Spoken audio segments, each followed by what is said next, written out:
Hello and welcome to our presentation on the Brewster's angle and the viability of a smartphone as a spectrometer.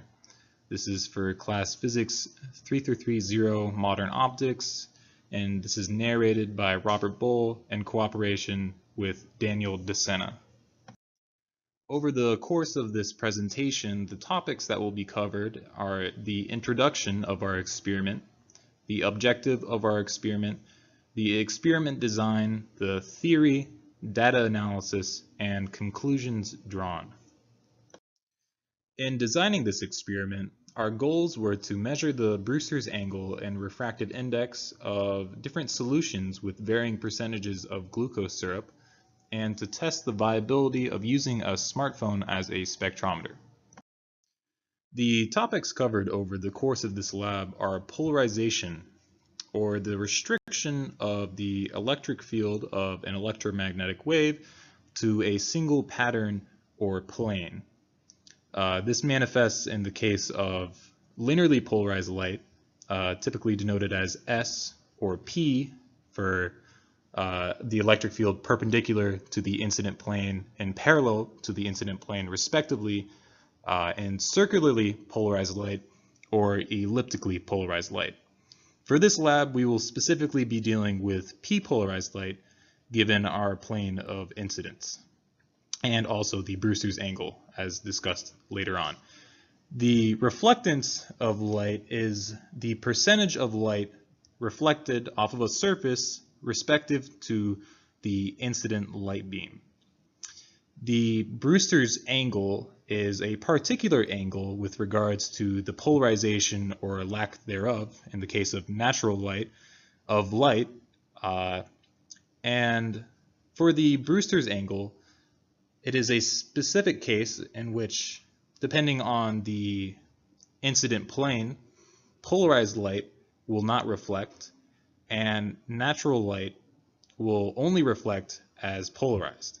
This will be discussed further on in the presentation. And lastly, just smartphones. Smartphones can be considered almost as the peak of optical instruments in modern times, and as such, it was our goal to demonstrate using a smartphone as a spectrometer or an optical instrument and the viability of a smartphone in difficult situations. In designing this experiment, we had to abide by three major constraints. Our first constraint was that the petri dish contained a liquid which could spill. In addition to this, we could not have the light beam enter and transmit through a container of sorts because that would alter the reflected beam. Our second constraint was the size and weight of the phone and parts necessary. This was a constraint because it meant that we would not be able to 3D print an apparatus without considerable difficulty. Instead, we used wood as our main constructive material, which allowed us to work around this. Lastly, our third constraint was a $30 budget, which guaranteed we could not outsource for other resources and had to be creative in our experiment design. As you see in front of you, we decided on using a T-shaped block and two supportive arms. On arm 1, we have mirror M2, which the incident beam is redirected into using mirror M1. And on arm 2, we have the smartphone, which was attached to a wooden block using a clamp. The beam was reflected off of the petri dish containing the solution and into the camera of the smartphone, which we then took a picture of the beam. Our project relies on Fresnel's equation for p-polarization. This is an equation relating the angles of incidence and transmission and the indices of refraction. We square this in order to obtain a value called the reflectance, as mentioned earlier in this presentation. Rewriting the Fresnel equation using Snell's law, as well as trig identities, we obtain the reflectance, denoted as capital R. When the intensity is 0 for reflected p-polarized light, we can obtain the equation for the Brewster's angle, seen in this slide, as well as the refractive index of the solution. Fresnel's equations guarantee that a Brewster's angle will not be encountered for light that is polarized other than perpendicular to the plane of incidence. Our data is split into two sections: obtaining the Brewster's angle / calculating the refractive index of different solutions, and measuring the reflectance of light at different angles for different solutions. For data section 1, we started with a pure water solution and found the Brewster angle to be equal to 51.71 degrees. In comparison to the actual Brewster angle of water, given as about 53 degrees, this yields a percent error of approximately 3%.